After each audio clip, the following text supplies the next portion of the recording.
Hello and welcome to the Daily Atheist Morning Show. I am your host, the Amazing Super Chris. It is Thursday, the 3rd of September. It is the 3rd of September, 2020. How are you doing today? Are you ready for the weekend? I'm ready for the weekend. We're we're past the halfway mark. We're almost to the place. You know what? We've got a very interesting topic today, and I got a lot of people joining me. I've got my co-host this morning, Andy Hall. Good morning, Andy. How are you doing? From the Laughing in Purgatory, a Laughing in Disbelief blog over at Patheos. Good morning, Andy. I'm doing well, sir. How about yourself? I am doing wonderful so far. I'm ready again for the weekend. Yeah. Good. We've also got John from, John from Atheist Incorporated and Reading Funk. He's joining us today, as well as last-minute surprise guest Daniel Fisk Bennett from the AAP and the Atheists Against Pseudoscience Nonsense. So, good morning, gentlemen. Thank you for joining me this morning. Good morning. All right. So today, before I get too far, I get excited before I get too far. I want to thank all the people who showed up in the damnation, all of our guests, wonderful people in the chat.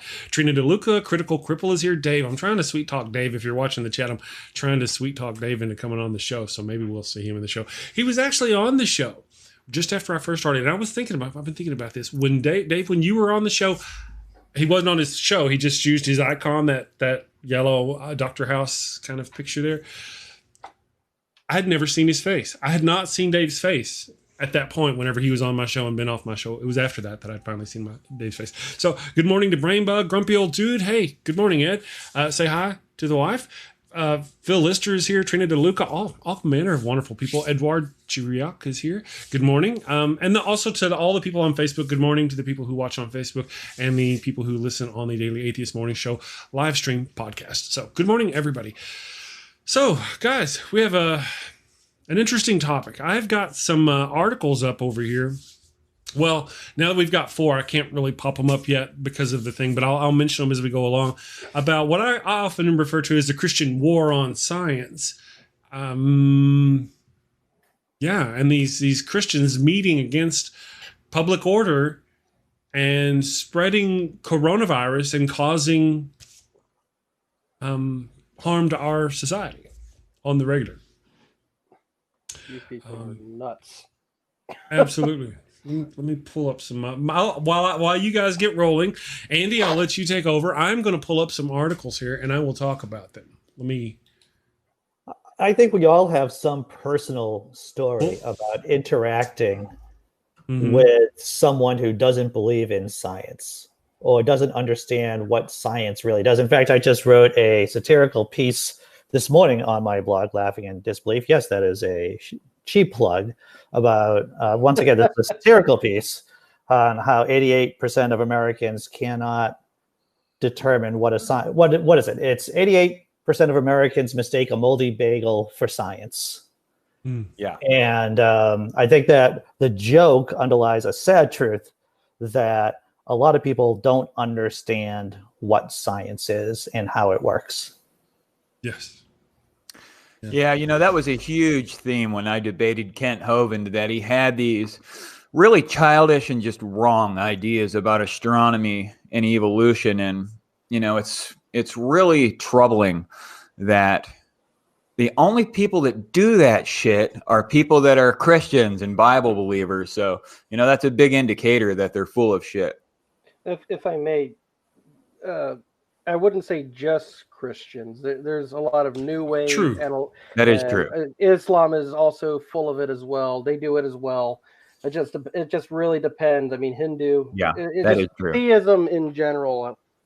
You could just kind of perhaps every damn one of them do it. I'm trying to think. Are there any of them that don't? Are there any scientifically based faiths out there? I'm not sure. Yeah. Even in, I think, New York City, they had some Jewish group of people come out and say, hey, you're restricting us too much. We need to be able to meet or something. So, I mean, it's Jewish, Christian, Muslim. Thank you for mentioning that, because when I titled the show, I actually had a hard time. Should I title it theists? Should I title it Christians? In this particular case, I went specifically evangelicals. But great point. We could focus it, though, because, I mean, being that it seems like this right now is about the United States and its evangelical population that have been so adamant about anti-science propaganda that it's effectively a danger to society. We have plenty to talk about. I mean, we could talk about, Hasidic Jews in Jerusalem refusing to social distance in a different point, if you'd like. Yes. In this particular case, though, I mean, I actually pondered it and I thought, well, we could consider all, or maybe we should limit it to just, and that's why I went evangelicals, because they kind of are right now the biggest, it seems, offender. Oh, yeah. They're meeting in huge groups. They're actually, the Jewish people who want to meet. I don't know about the Muslims. I haven't been keeping up with their views of it. But I have a the friend Christians in Pakistan who's been telling me about it. Right, the Christians are directly against. This is God is protecting us, and also the state. They're also controlling the state. I guess that's probably a lot of what goes on over there too. So, I've got Andy's. I'm going to put a link to Andy's blog over at Patheos for those people who are interested. We've got questions, curious. I thought I had a link to it. I think I've just got a link to his YouTube channel though. So let me take care of that for Andy. Sure. Yeah, so specifically, evangelicals seem to be our problem. I've got these articles over here. Let me just one of them is titled, Most States Have Religious Exemptions to COVID-19. This is a Pew Research study about all these states that have, there's only a few, but primarily, 15 states have full restrictions, but the rest of them have some sort of lightened restrictions or no restrictions at all on churches gathering during this pandemic. So, and then let's see, I've got another one here. Minnesota, first to report COVID-19 death linked to Sturgis motorcycle rally. I saw that. Another article, churches emerge as major source of coronavirus cases. New York Times. You know what I mean? This is churches they're spreading this stuff and it's killing people, of course. You know what I've heard, and it was a football player who I believe is religious who said this, that he was just going to let natural selection, no, not survival of the fittest. That was his term. He was going to let survival of the fittest work on all of this COVID-19 out. And it's like, what kind of society do we have when we have someone who obviously doesn't understand how natural selection works, equating survivability with morality? Right. Absolutely. Bullionator Bool from the chat. Good morning, Bool, by the way, points out 100,000 deaths and counting. Oh, it's more than 100,000. Yeah. Plus. We are grazing 200 pretty soon. Yeah, sure. Oh, really? Yeah. Yeah, it's bad. But wait, this is a hoax. Okay.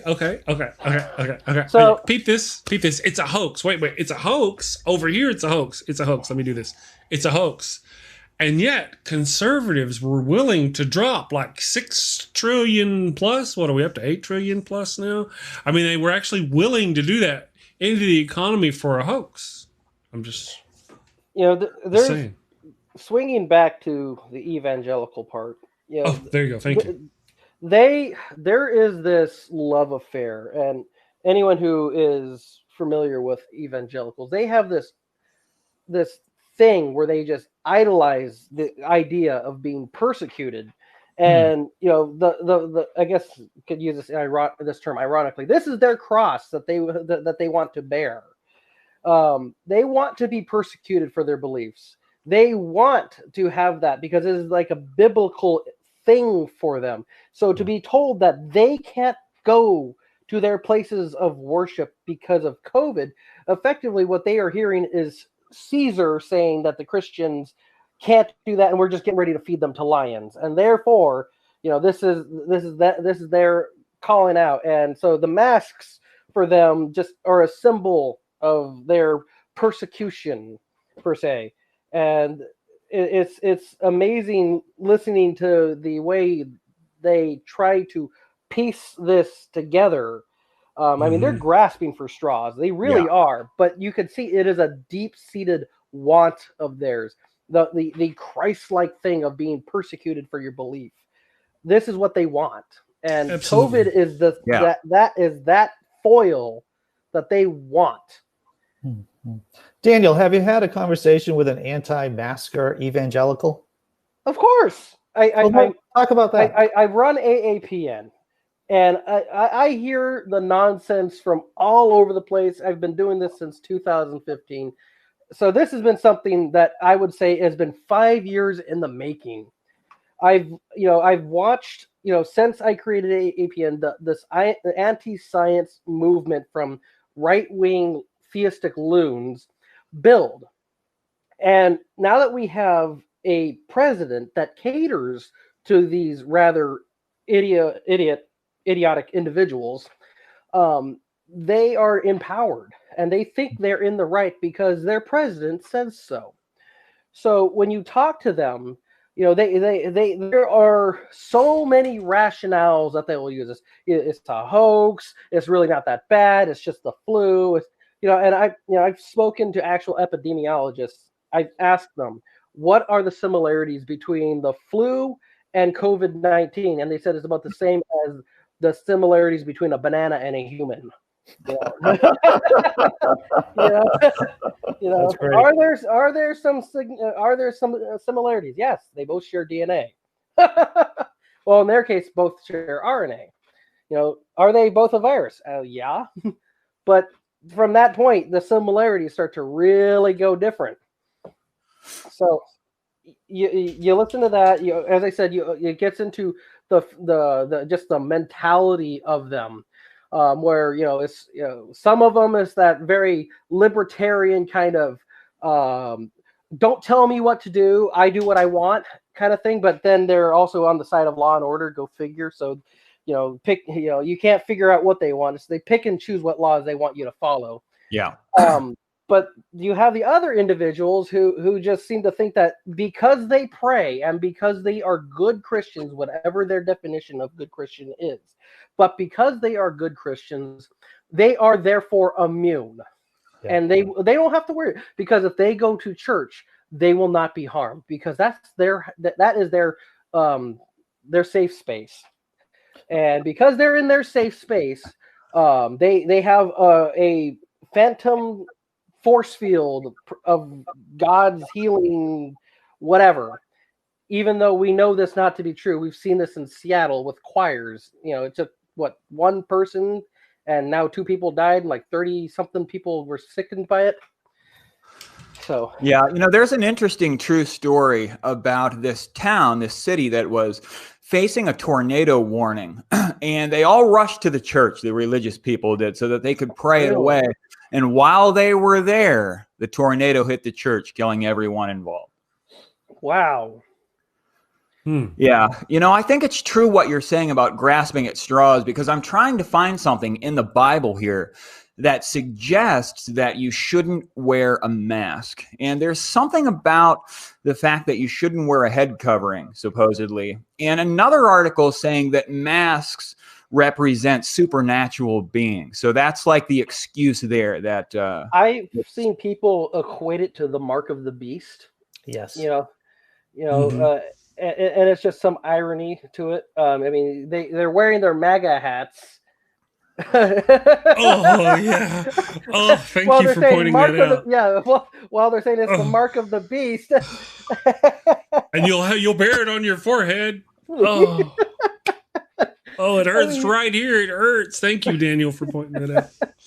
So, as I said, it's just one of those kinds of things that you listen to where their rationale is, and obviously it's broken rationale, but you see how they're trying to string this thing together, and it's usually that, as I said, I'm kind of reiterating again, that hodgepodge of that want to be persecuted, that them having this libertarian kind of fuck you, I won't do what you tell me kind of thing, to bring up a particular musician, and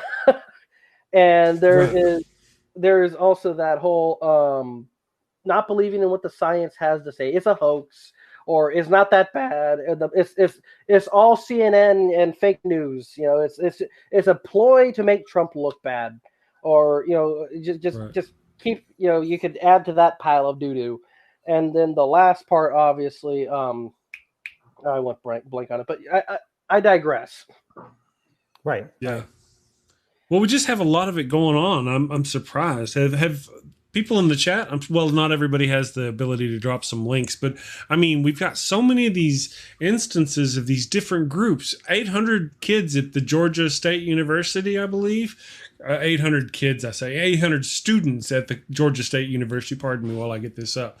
Came down with the COVID recently. You know, I mean, a lot of the spread is because of these light sanctions on things like churches. So now you've got a university here that, now, of course, you do have the party kids who are going to go party and get it and spread, and they don't care what happens. But you've got these right-wing groups who go intentionally meet, intentionally spread. They don't care. They don't believe God is going to protect them. Jesus is going to protect them. Oh, and it blows this stuff out of proportion. Okay, there we go. The other one, it became a partisan issue. You know, originally we had the current occupant of the White House refusing to wear a mask, yes. And he's, you know, equated it almost to a sign of weakness. Mm-hmm. And these troglodytes that support him have this true grit mentality. They're tough. They're strong. They're gun owners. You know, it's like, whoop-de freaking do. Anyways, but because they have this true grit, oh, I'm a tough guy. I own a biker and I have a beer belly and I go to Sturgis. You know, I'm a tough guy. I don't need a mask. You know, so I'm reminded of, there was an event recently. I shared it onto my profile and I even shared it onto AAPN, where there was a Trump rally that right before the Trump rally, there was an announcer that said to remind everyone mask use is highly encouraged. And you see this crowd of people booing, and none of them are wearing masks. Yeah. So it's also become kind of a symbol of we aren't the left, the part of the leftist agenda to be these sheep, to be, you know, masked, and our mouths are covered, therefore we can't speak. You know, I was going into a grocery store yesterday, and beside the store, there's this like outdoors outfitters place that sell firearms, and a guy was on his way out, and he had like a MAGA, but it was a cowboy hat, right? He had that. He was coming out with this bolt action rifle, something like that, and no mask. So it just kind of seemed like it was meme worthy to me, I guess. Was he planning to shoot the mask? I mean, to shoot the virus or masks, or what was he planning to do? I would just wonder about that. Yeah, as would I. I saw something like that at Bass Pro Shop too. I even actually messaged some state representatives about it, since it was so bad. I was rather shocked. I walked in there with my son, and you know, we went to go get some quick corkies. You know, it was something that we use for salmon fishing up here, because we were getting stocked up for the salmon season. And to our shock and dismay, Theo was even like shocked about it. So many people weren't wearing masks in there, even though it's the law in this state now that you have to wear masks inside of a place of business. But you had so many of them that literally were not even wearing them at all, even though they had to be wearing one when they walked in. They literally will be turned around at the door. That's the law. But they weren't wearing them at all, or they had them as, you know, chin hammocks. Or the one that I just can't stand is when they have just their mouth covered and their freaking nose is sticking out. Yeah. And the way that I kind of put it out, kind of relayed that to people, it's like putting on underwear but having your pee-pee sticking out. You know, you know, it's you completely defeat the point, the purpose of the mask by having your nose sticking out. We call them dick noses. Yeah. Yeah. Well, see, this is one of the things I kind of, if we're going to talk about the religious right and the Christian war on terrorism, that's one thing. Let's put that over here. Now we've got the political right. The political right is over here, and they're using that religious rights mask perspective on mask to coalesce them in ignorance against the left. Yeah, before we get onto that, I just want to just frame this in the sense that Christianity has always been a terrorist organization. They have used terrorism, they have used terrorist methods to further their ends, whether it is the fear of hell or the fear of persecution in this life. Christianity as a whole is a terrorist kind of philosophy, a death cult, and it controls its members through fear. It's your standard Abrahamic religion. That's how they do things. Oops, someone got money. Victorian woman arrested for inciting a protest. Oh, shit. Sorry. Oh. Digital Demonic Davros has thank you for the $2 of Australian dollars of support to the channel. Says Victorian women arrested for inciting the protest. I take it you guys were able to hear that this time. Yeah. Yeah. Oh, Okay. Cool. I sent you something. Another article, Chris.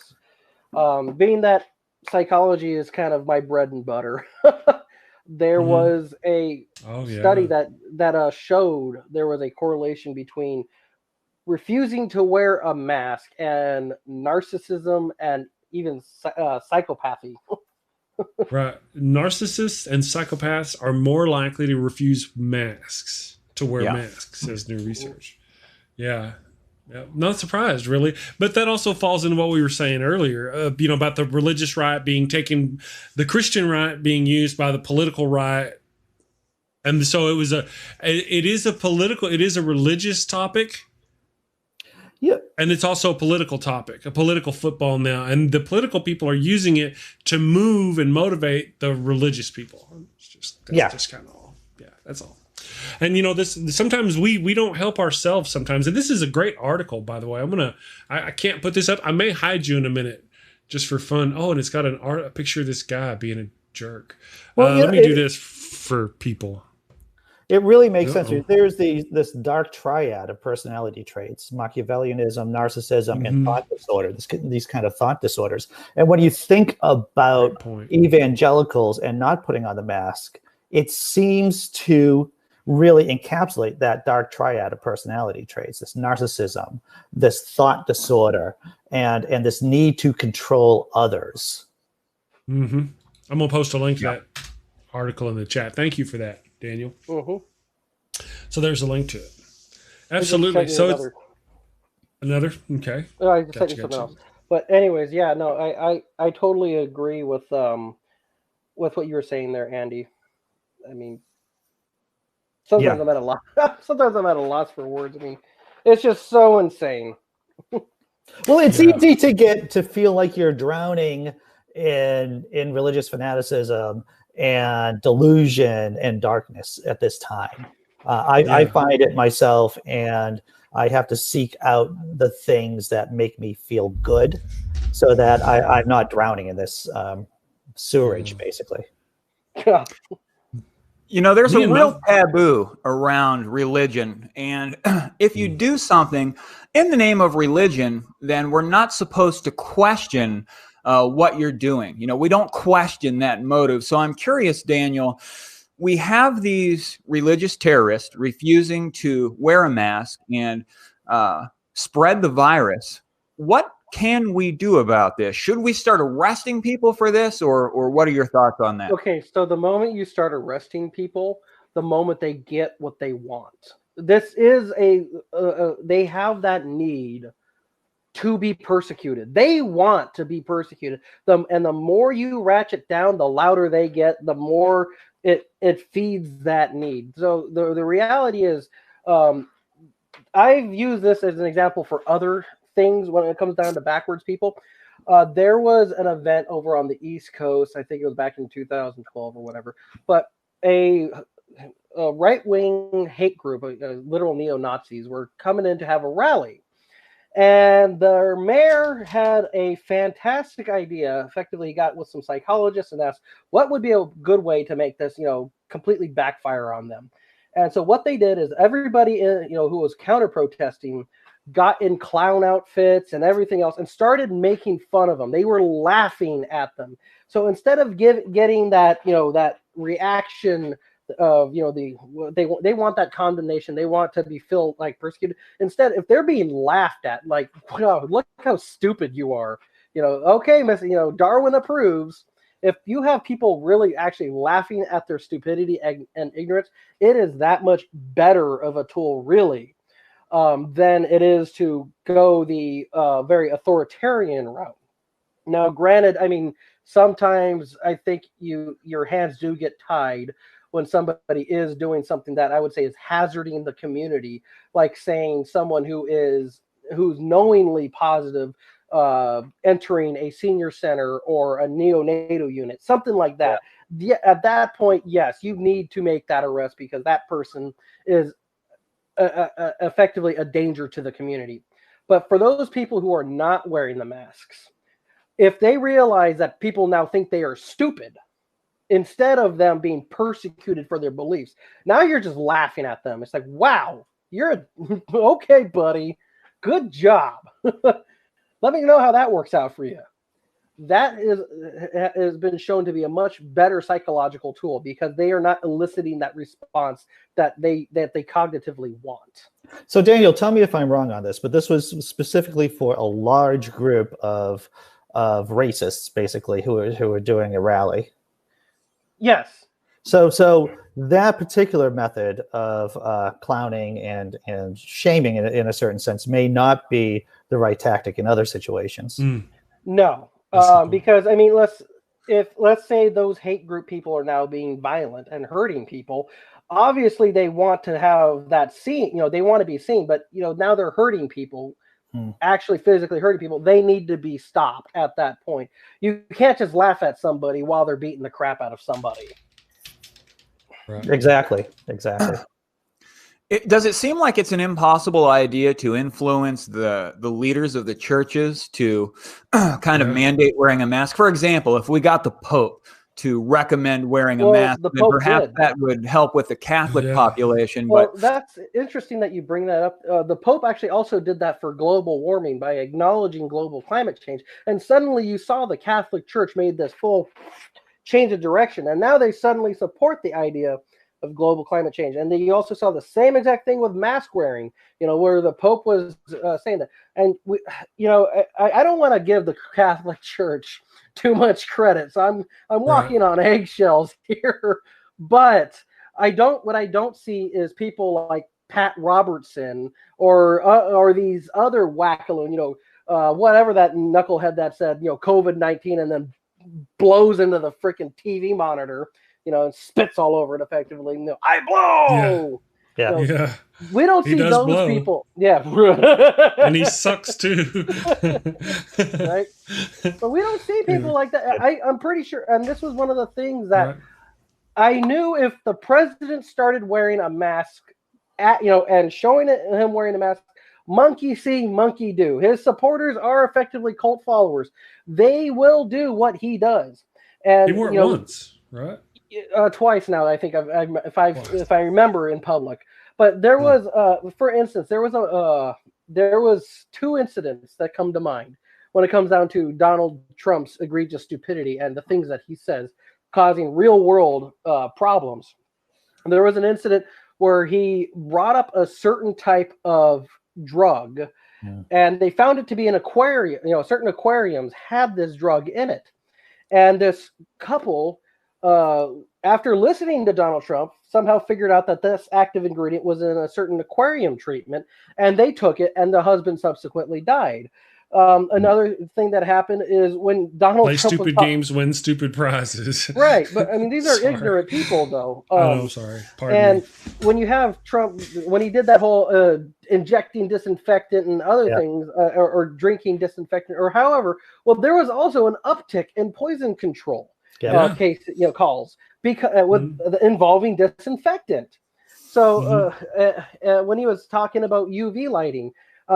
Being someone who's worked on nuclear submarines, part of a radiation burn is what we would call a third-degree sunburn. If you inject a UV light, you just effectively create a a three-dimensional sunburn inside of the body. It's effectively a cauterization. So I'm sorry. I thought you were done. No, you're good. Okay, so I have a comment from the chat here referring to regarding these people as terrorists. Cindy Plaza says, I think there has to be a talk regarding the definition of terrorism and labeling theists that way. Point to be made, though, is on the right, it doesn't take that kind of consensus for them to start talking about labeling anybody who calls himself Antifa a terrorist. They're not having those kind of willy-nilly feelings about that. You know what I mean? So, but second of all, I agree, actually. Not everybody who does this is a terrorist. Who would we consider an actual terrorist? Is Greg Locke, Pastor Greg Locke, would the pastors be considered terrorists? Are the ones, so you've got a little old lady, she's been told not to go gather, but she defies that. She goes and gathers, she gets sick, she takes that, even though she knows, and she goes to the nursing home to visit other old ladies, and she gets several of them sick. Is that terrorism? You could say that. Is that ignorance? You could say that person is a victim of groupthink. You know, okay, but all right. So then who would be the terror? There's bound to be, because the pastors. There's got to be some culpability here. The terrorists for these would be people. the ones that are on the top of the highest hill. So the Greg Locks. Yeah, screaming. That it's either a hoax. These are people like Alex Jim Baker Jones, and his stuff. Jim Baker. Yeah, those kinds of people who are literally saying things that are flying contrary to common sense and what the scientific community is saying. Those people, you could say, are the actual terrorists. The people who are going along with it are the unwitting followers and who are the victims of their terrorists. I think you can be an ignorant terrorist. I think you can use terror to carry out or to further your own political goals or whatever goals you have, and while using terrorism, but not being fully aware of your actions. But you can be an ignorant terrorist. Oh yeah. Let me ask you then, Andy, would you have to specifically have intent to be a terrorist, or would that not be a requirement? It wouldn't be a requirement. No, I mean, if you're using terrorism, if you're using fear, if you're doing those things to achieve a political means, a political ends, then I think that is a good operational definition of terrorist. I think you hit that almost right on the head. In fact, if I remember right. Yeah. I tried. I think the definition of terrorist was like something along the lines of using violence to influence politics. Yeah. Yeah. Well, there's kind of a lot of that going on, really, by definition. There's a lot of that going on. It's not, and it doesn't have to necessarily be using violence. Isn't it the threat of violence, the fear? Yeah, using fear. It doesn't necessarily have to be fear. This is what's so pernicious. This is what's so pernicious about so many religions, is that at their base, they are terrorist organizations. I want to restate that, is the fact that this is their bread and butter. This is how they survive. This is how they get seats, butts in the pews. This is how they get their money. It is through terrorism. Yeah. Yep.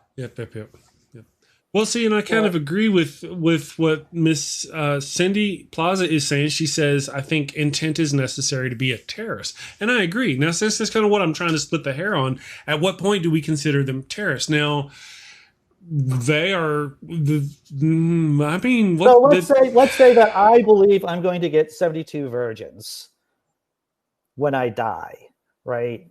Or I'm instructed by the Pope back in the First Crusade that if I go to the Holy Land and commit acts of terror, then I will be brought to heaven, regardless of my sins. I'm just an ignorant stooge, but I am still a terrorist. Right. Yeah, but you still have the intent to commit violence there. I'm trying to think of like a scenario where someone or harm. It doesn't have to be violence necessarily. It can be harm in any fashion. So whether you go and you strap on a bomb, or whether you go in there and you take a vial full of virus and you smash it on the floor and then you infect people intentionally, either way, it's the same thing. Now, in this term, the difference is I used a vial for description, but they're using themselves the same way a bomber a suicide bomber used themselves back in the day to get through or get to people and then infect them. And they're told this is going to happen. They're told, do not gather. If you gather, we have example after example of churches gathering, people getting sick, church choirs getting sick and coming down. We've got examples. So they've been told, they've been warned, they know there is intent there. Now they have to prove their God is going to protect them by not wearing a mask, by gathering when they're not supposed to, and going and do their thing. And how is that any different than terrorist boys who've been convinced and who go to a mosque and who listen to their mufti who tell them to go not wear their mask and go out into public and press that button and rug up and hug other people with their COVID-19 on? How is that any different? It's not. These are terrorists when they know. So she's a sweet little old grandma. She's been told. She's defying. She's like, I am defying these orders for my God. That is right there is they know they're going to cause harm. They're doing it in the name of their God. How is that not terrorism? Well, in some ways, these people ranty, Chris. Sorry, guys. Yeah, are so ignorant though that they don't realize they're causing harm. They think they're immune, and this is that ignorant. This is that ignorance. Is yes, they're a terrorist, but they are terrorists through ignorance because they are just going along with it. You can't see COVID with your naked eye. These people seem to think that because they are true believers, they won't. And I think if I remember right, there are like passages. I'm not very familiar with the Bible, but I do remember there is something along the line of if you're a true believer, nothing will harm you. You could drink poison. Or more than one along those lines. Yeah, and they often die after getting bit by rattlesnakes. And we have examples. Why do they still do it, even though they've seen, hey, you know what? Uncle Bob was here and he died. Here I am with my snake. Well, was Uncle Bob's faith too weak? Is that how that works?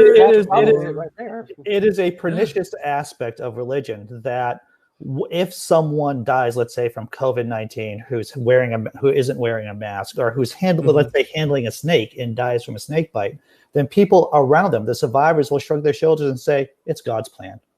Right. Or wasn't strong enough or something, right? Sure, there's some kind of explanation. The point, again, I think is trying to hone, that Cindy's trying to hone down is, what about someone who doesn't believe COVID exists, and what intent to harm can you give them?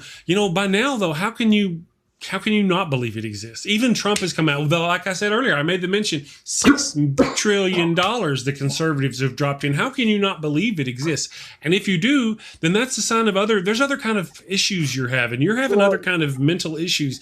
We can try to, now if we want to change that one step down to go, okay, well, what if they have an IQ of under 80, or what if, all right, eventually we can move away from the idea of it's intentional terrorism. But if they've been warned, they go and they do it anyway, and then they go despite being warned. How can they not know? We've got laws, we got mandates. They're intentionally breaking them. Hey, look, we're going to go meet at this church despite the legal warning against doing so. That alone, it doesn't matter how ignorant they are, whether they believe in a virus or not. They've been legally warned. This is dangerous. Do not do it. You're going to harm people. That's culpability right there. I don't care whether you call them terrorists, pseudo-terrorists, mini-terrorists. I don't know. Let's give them something. But some kind of culpability needs to be applied to these people. I think you can be an agent of terrorism. Let's say a 5-year-old, a 4-year-old child who is an unwitting, who doesn't have the cognitive abilities, like you were saying, Chris, to understand what they're doing. They can still be an agent of terrorism. And there you go. Exactly. I heard that during the height of the bombing terrorism in the Middle East, they would take like a father and force him to do it, has got his children a gun with. Of course, he's not intentionally doing it. He's not willfully doing it. He's doing it against his will. Or they would drive a car up with kids in it. The kids have no idea. They're just plots. There's lots of ways that people could not be and yet still be a part of. I totally get that. But in our case, it's a little different. They are intentionally being told, specifically being told, this is what's happening. Do not go there. We've got numerous examples in the news. If they're ignorant now, it's self-ignorance. Well, it's willful ignorance. It goes a lot with, conspiracy theories. People still will believe in conspiracy theories, despite the overwhelming evidence to the contrary. QAnon is a fantastic example of people believing in the stupidest shit. Despite what the overwhelming evidence is. these people are convinced, and to show them otherwise, that it has what's called the backfire effect. Yeah. You've probably heard of it before. So for those of whom who don't know what the backfire effect is, it's a pretty simple, human condition where the more you show someone that they're wrong, the more they dig in and double down. And so these people are, so convinced, that they see the president's not reacting to it, the president's downplaying it. Maybe they may acknowledge that maybe COVID's a thing, but they will find some way to justify that, it's not that bad, it's overblown, the media lies. This is just an excuse to criminalize my beliefs. I have my rights. Don't tell me what I can and can't do, kind of thing. This is a much more complicated issue than just let's take it and just blanket it over and just call it one thing. Of course. These people have more than one different reason for this, and one person could acknowledge it existing, another person will flat out say no, it doesn't exist. It's amazing to watch the mental gymnastics that they do. So, Daniel, I don't want to fall into the black and white fallacy here, but in your opinion, what's more important for us to do? Is it to promote science or to fight pseudoscience? I would say it's a both, because as science progresses, you have pseudoscience pop up. People have a habit of playing telephone when it comes down to science. That's one thing. If I have a habit of pointing out sensationalized headlines, where you look at what the local news says, and you read what they say, and it's like, oh, some crazy fantastic thing, and it's like, well, that's not what actually the study said. You're the one who said it, not the study.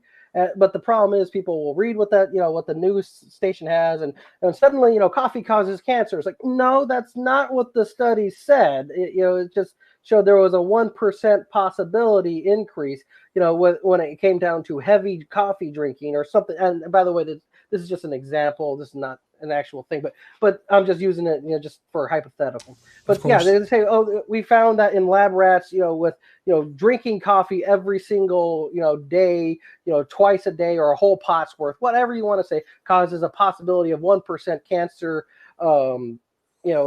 Possibility, and then the news station will take it, run with it, sensationalize it, and now coffee causes cancer, and now everyone's thinking coffee causes cancer. Yeah, we've seen things like that before, and so that's how pseudoscience is born a lot of times.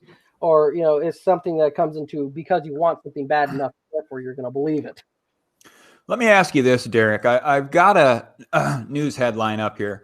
It's just a paragraph. Pastor refuses to wear mask because he can't picture Jesus wearing a mask. A prominent Christian pastor is refusing to wear a mask on the grounds that Jesus probably wouldn't wear one either. Andrew Womack, a television evangelist from Colorado, recently spoke out against face coverings despite the ongoing coronavirus pandemic. So I'm curious what you think about these church leaders. How should we address these people? Should this guy be responsible and judicially or in some other way? What do you think about that?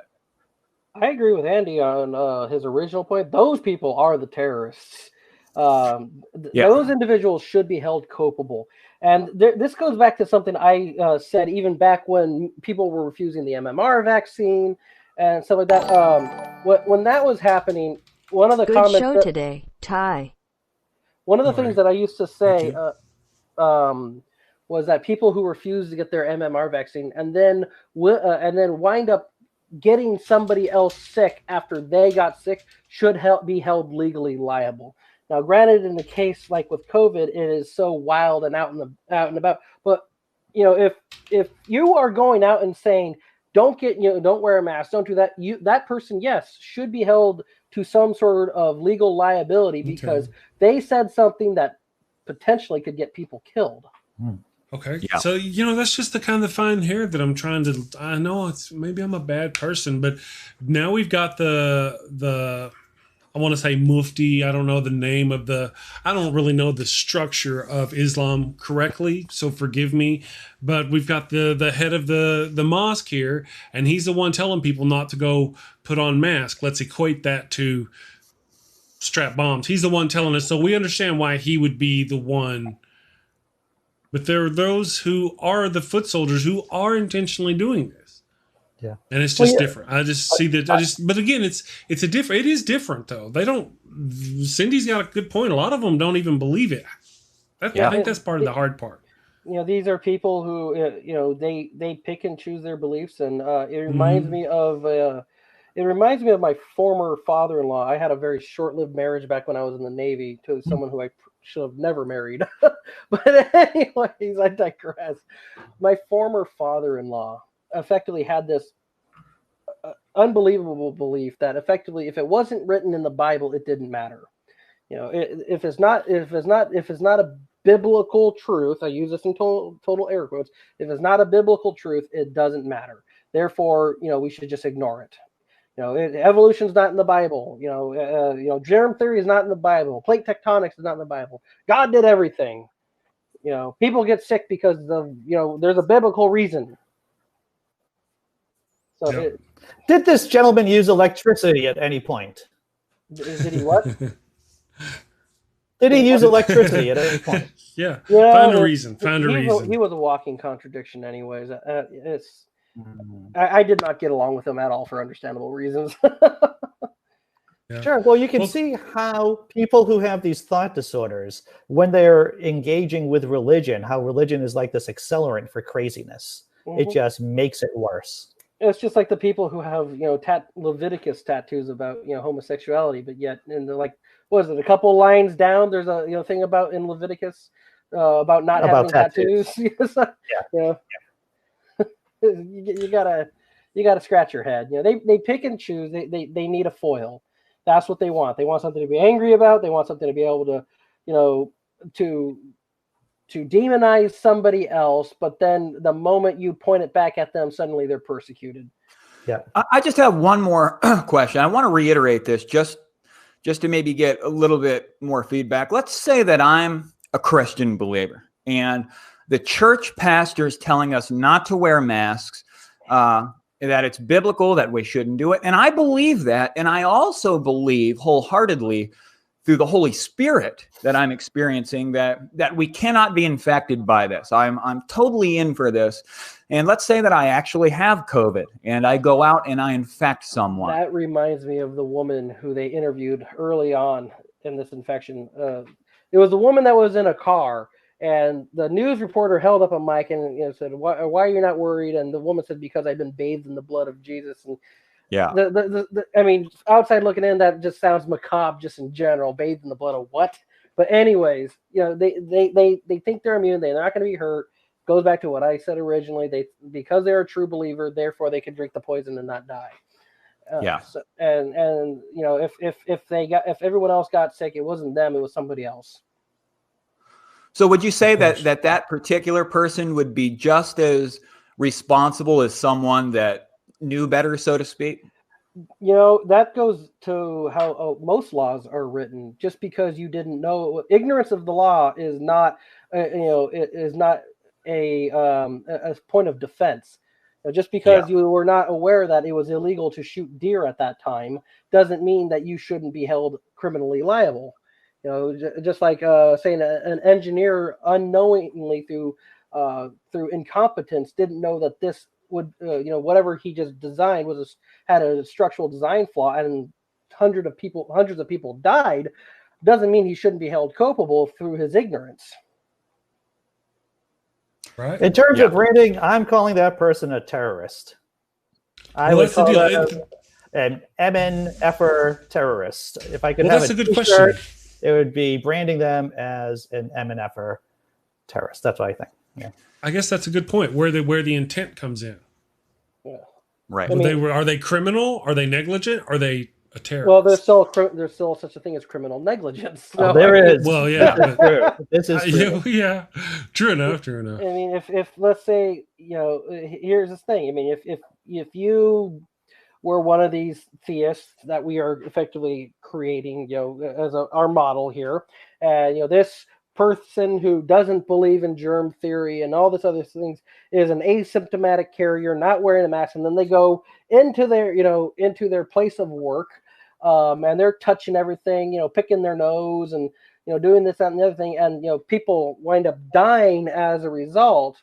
We have this habit of not holding that person accountable because of whatever politics you want to bring up. But in the reality, at least in my mind, is that person knowingly, whether they knew it or not, did not use the proper procedures, and because of their ideology got people killed.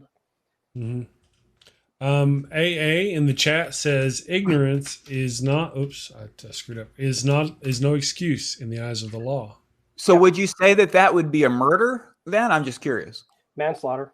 Not Manslaughter. murder, but Yeah. manslaughter. Manslaughter. Yeah. So you could claim involuntary manslaughter. Yeah. That's the thing. Yeah. Well said, Daniel. You know what? We've got 10 minutes to the top of the hour. I'm going to start winding things down a little bit. John needs to step out, so I'm going to let him go. And thank you, John. Do you have anything coming up that you want to chill out before you head off? Yeah, so of course I recently debated Kent Hovind. You can see that on my channel, Atheist Incorporated, here on YouTube. And a little bit later today, I have an expert on evolution coming on. His name's John Y. And he's done several TED Talks. He's been working in evolution his entire life. So we're going to talk about the history of evolution, pre-Darwinian science, Alfred Russell Wallace. We're going to talk about rock layers and the Grand Canyon and everything like that. So you can check that out on my channel, Atheist Incorporated. That's all I've got. Sounds good. Wonderful. All right, And I'm out have of a great here, day. I'll see you later. Take care. All right, I'll see you later. Awesome sauce. Thank you. So, all right, guys. Andy, you want to go ahead and talk about the things you got coming up, and then I believe I'm on the show called the Daily Atheist Morning Show tomorrow at 9 a.m. And of course, we're gonna have the Rage with us. The Rage. I love Mr. Rage. I'm all about anger. I love talking to that guy. I also have someone from Extinction Rebellion coming on my channel tomorrow at 11 a.m. We're going to be talking about environmental activism and trying to hold back the toxic tide. Okay, excellent. And one of the things we still need to talk about on this show that we really have not gotten into is your vegetarianism. This is true.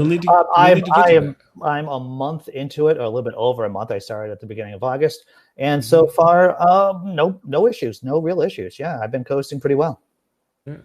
So now that you're a vegetarian, Jesus texts you personally, and you don't have to wipe anymore, right? Is that how that works? As a representative for a vegetarian nation, you will note that I do not talk about being a vegetarian every 5 minutes. That's funny you mentioned this. This guy rented out a theater to talk about his vegetarian. No, he didn't. I'm just teasing, Andy. I love you. Tease out of love. Anyway, I understand. It was funny. I think it was just the timing of the thing. He sends me these messages. Hey, I'm a vegetarian. Oh, and by the way, I've rented out a theater. I was a movie theater to see a couple of Buster Keaton movies. It was the timing of the messages. I'm like, of course you did. Naturally, you need to tell everybody that you're a vegetarian. It's like people who do parkour. Everyone knows in the room who does. Of course, everyone knows. Yeah. Well, I mean, I tease, but it's something. I mean, I've got veggie hot dogs down there. We got veggie burgers down there. We're on our way. I've been pretty excited for some of these new veggie kind of meat substitutes that have been coming along. I mean, I eat anything, unfortunately, and the thing is, I also, if it tastes good, I'm not going to have anything against it so long as it doesn't hurt me. And one of the things that I was looking at, it's like I wanted to try that Impossible Whopper, but for some reason I just never get around to it. And I see all these other meat substitutes, and I'm thinking, hey, if it tastes good, I'll eat it. Sure. Well, I have to tell you that the Impossible Whopper is my go-to in case I do have an urge for meat. If I have an urge for meat, I'll grab an Impossible Whopper. Yeah. So is it pretty comparable? It's comparable enough. Nice. Very nice. Okay.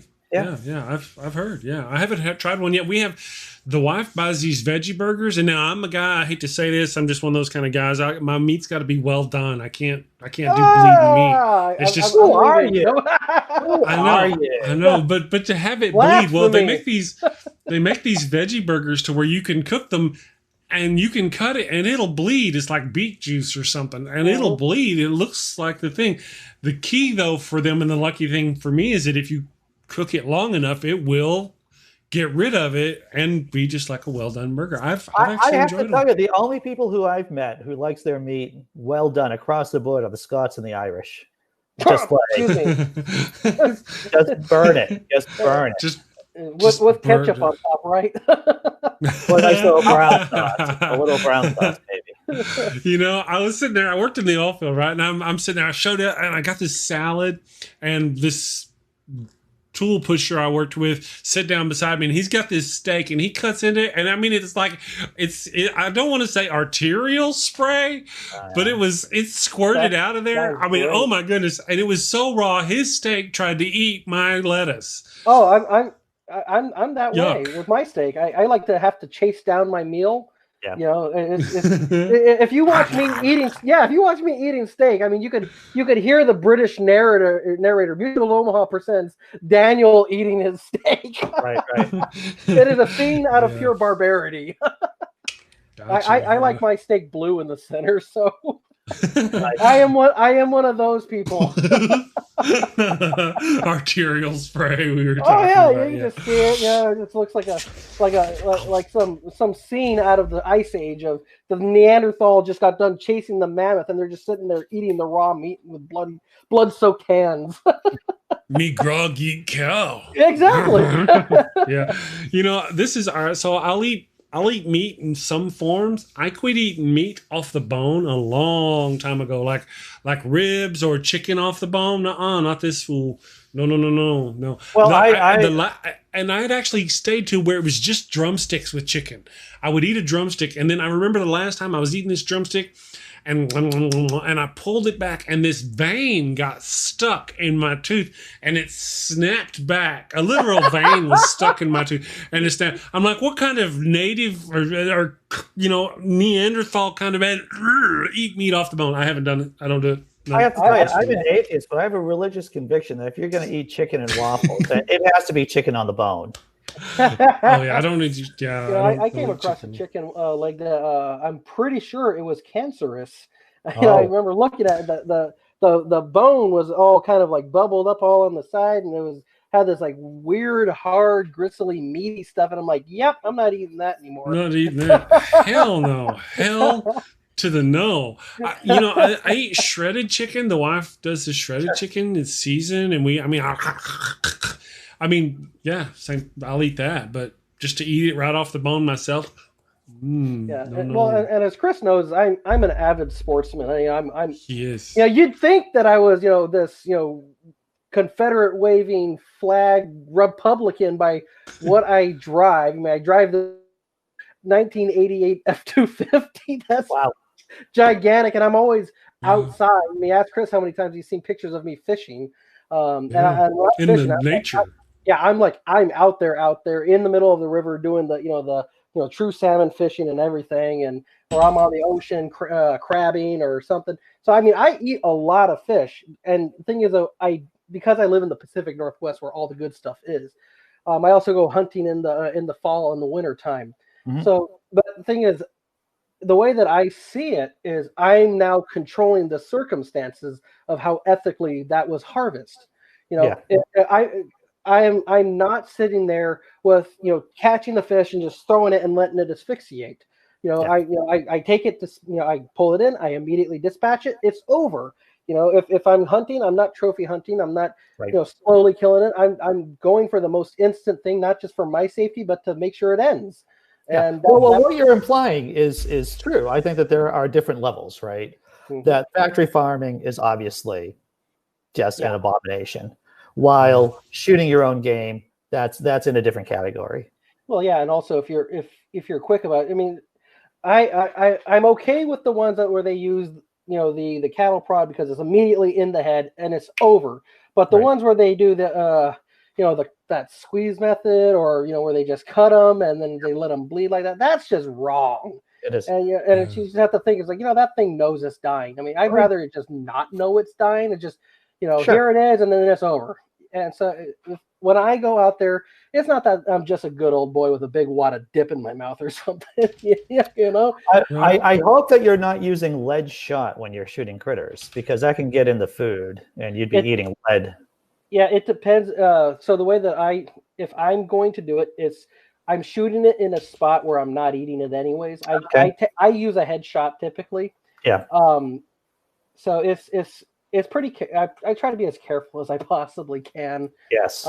Sometimes you can't really choose, what shot you have, because if you have to take a long shot, you're gonna have to have something with weight. Yeah. But if you're saying I'm gonna be shooting it in a spot where I'm not eating it anyways, and hopefully the bullet passes through it anyways. Hopefully. Yeah. Yeah. You use a fast enough bullet, it typically does. But anyways, you don't really have that worry. And when you go fishing, for instance, same kind of thing. You're using a lead weight. I mean, I do use steel weights typically, though. Sure. And I do that for more ethical purposes for the environment, being that the Pacific Northwest is known for being very pristine, and it has those beautiful wildernesses, and I don't want to make it worse. For instance, I don't fish with monofilament typically. I have no idea what that is, sir. It's a type of fishing line pretty much made out of a PVC kind of thing, but I use braided line instead. So I mean, it's not as... What if I shoot the empty KFC bucket?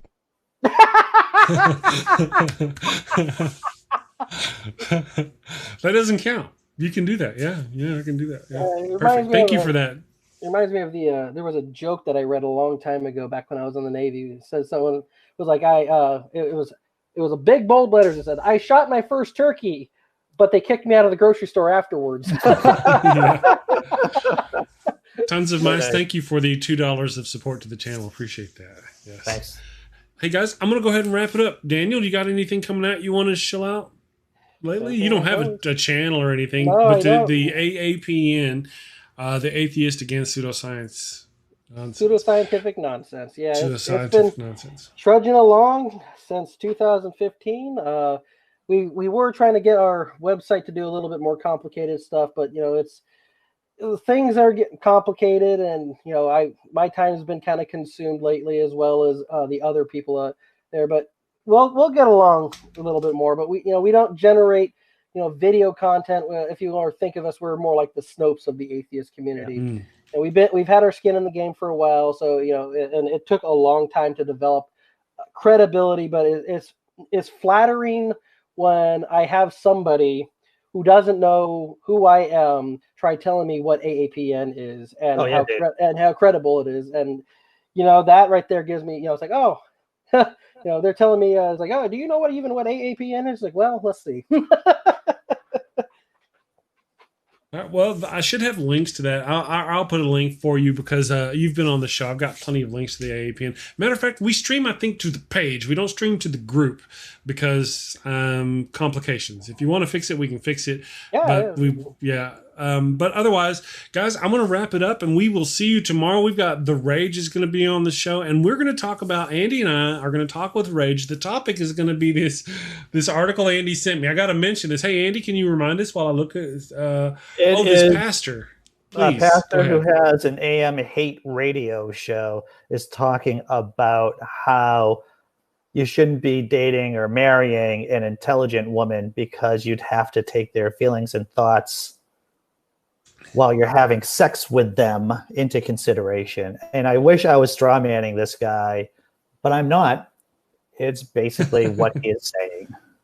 So we're going to talk about that tomorrow. Gentlemen, if you're watching, do not marry smart women. You'll have to take in their thoughts, needs, and sexual wants and desires into account. And with dumb women, apparently you don't have to do that, I guess. Does it come from the factory? Is that like a thing, a checkbox? I want mine without emotions, without sexual desires and needs. Anyway, we'll see how that goes. We're going to talk about it tomorrow with The Rage. You guys have a wonderful day. Thank you all. Thank you to everybody in the chat. Thank you to all the people watching on Facebook and our listeners on the Daily Atheist Morning Show podcast. You guys have a wonderful day, and we will see you tomorrow. Take care.